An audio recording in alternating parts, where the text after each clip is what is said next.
Good morning. आज हम लोग पढ़ाई करेंगे वर्ग 8 विषय अतीत से वर्तमान अध्याय 12 राष्ट्रीय आंदोलन 1885 से 1947 के बारे में। सबसे पहले हम लोग जानते हैं कि हम लोग राष्ट्रीय आंदोलन के बारे में जो जानेंगे 1885 से 1947 ईस्वी के बीच के घटनाक्रम को, उसको 3 भाग में बांट करके देखेंगे तो आसानी होगी। देखिए, प्रथम चरण 1885 से 1905 तक, द्वितीय चरण 1905 से 1919 तक, अंतिम चरण 1919 से 1947 तक। तीनों चरण में उद्देश्य में कुछ अंतर हो रहा है। तो किस तरह से अंतर हो रहा है इस चीज को हम लोग देखेंगे। क्या होता है, पहला चरण में जो भारतीय राष्ट्रीय कांग्रेस की स्थापना की जाती है 1885 ईस्वी में, आपको पता होगा कि भारतीय राष्ट्रीय कांग्रेस की स्थापना 28 दिसंबर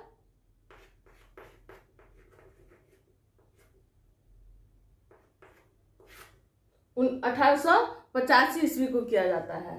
तो ये पहला ऐसा मौका था जिसमें पहली बार कोई भारतीय स्तर पर, पूरे अखिल भारतीय स्तर पे कोई संगठन का गठन किया गया था।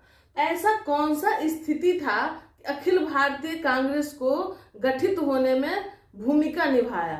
पहला ये देखेंगे इसमें हम लोग। दूसरा देखेंगे कि प्रथम चरण में 1885 से 1905 तक का जो राष्ट्रीय आंदोलनकारी का कार्य था वो किस दिशा में था। इसमें सबसे ज्यादा जो महत्वपूर्ण काम था वो था कि राष्ट्रीय आंदोलनकारी चाहते थे कि प्रशासन के क्षेत्र में और विधायी क्षेत्र में अधिक से अधिक भारतीयों को शामिल किया जाए। और प्रमुख काम क्या था कि राष्ट्रीय चेतना, भारतीयों में राष्ट्रीय चेतना का विकास करना चाहते थे। तो ये दोनों इसका मुख्य उद्देश्य था। द्वितीय चरण में देखेंगे, यहाँ राष्ट्रीय आंदोलनकारी का लक्ष्य क्या हो जाता है? स्वराज्य की प्राप्ति। और इस स्वराज्य का मतलब था कि घरेलू मामलों में नियम बनाने का, सरकार चलाने का काम भारतीयों को दिया जाए। यहाँ पे आंदोलनकारी डिमांड कर रहे थे अंग्रेजी शासक से कि बाहरी मामला का आप निपटारा कीजिए, लेकिन जो घरेलू मामला है, जो भारत के अंदर की मामला है, उसका नियम कानून और शासन प्रशासन चलाने का अधिकार हम भारतीयों को दीजिए। इस चीज की मांग थी, इसी का नाम दिया गया था स्वराज्य। और आप देखेंगे कि 1906 ईस्वी में कलकत्ता के अधिवेशन में कांग्रेस द्वारा अपना लक्ष्य घोषित किया जाता है कि हमको स्वराज्य की प्राप्ति करनी है। इस स्वराज्य से मिलता जुलता तिलक और एनी बेसेंट के द्वारा होम रूल का मांग किया जाता है। जो होम रूल का वो आयरलैंड से प्रभावित होकर के बात करते हैं। आयरलैंड में होम रूल का डिमांड उस समय चल रहा था। अंग्रेजी शासक से आयरलैंड वाले चाहते थे कि हमको होम रूल करने का अधिकार दिया जाए। तो उसी से प्रभावित होकर के एनी बेसेंट और तिलक भी भारत में होम रूल का मांग करने लगे। अंतिम चरण में देखेंगे कि गांधी युग आता है। अब गांधी युग क्यों इसको कहते हैं? क्योंकि आप जानेंगे कि 1915 में अफ्रीका से गांधी जी पूरी तरह से आ जाते हैं। कहाँ? भारत आते हैं। और भारत में जो स्वतंत्रता आंदोलन चलता रहता है उसमें अपना एक्टिविटी बढ़ाते हैं। और अंततः देखेंगे कि 1947 तक, जब तक हमारा देश आजाद नहीं होता है, किसी न किसी एक्टिविटी से गांधी जी उसमें इन्वॉल्व रहते हैं। और हम लोग इसी के तहत पढ़ेंगे कि गांधी जी का क्या क्या टेक्निक था, किस किस तरह से वो देश को आजाद कराने का प्रयास कर रहे थे, लोगों को कैसे जन आंदोलन में जोड़ रहे थे।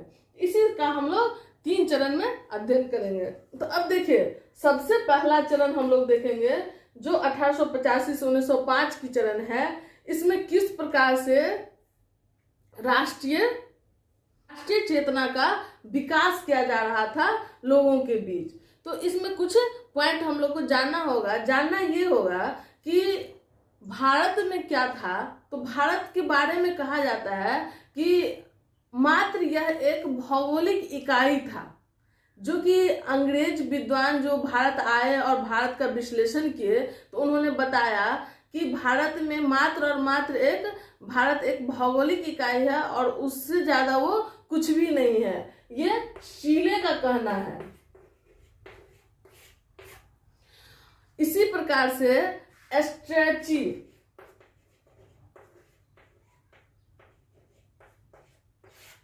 भारत में एक आईसीएस पद से रिटायर्ड व्यक्ति थे, अंग्रेज थे, जो कैम्ब्रिज विश्वविद्यालय के जो बच्चे थे उनको वो बता रहे थे कि अगर भारत के बारे में जानना है तो बस इतना जानो कि भारत न पहले कभी एक था, न वर्तमान में है और न कभी रहेगा। भारत जाति, धर्म और भाषा, क्षेत्र के आधार पे बटा हुआ है। तो ऐसी कुछ स्थिति होगी जिसका विश्लेषण अंग्रेज भी किया है और हमारे देश के जो आंदोलनकारी भी थे। तो पहला चरण में आप देखेंगे राष्ट्रीय चेतना का विकास करना।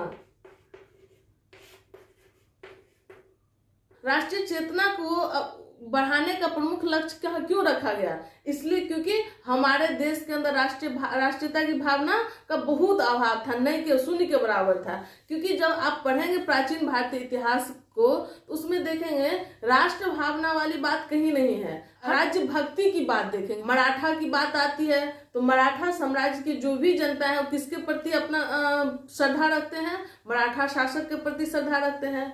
मुगल सत्ता की जहाँ बात आती है तो वहाँ का जनता मुगल शासक के प्रति अपना श्रद्धा रखते हैं।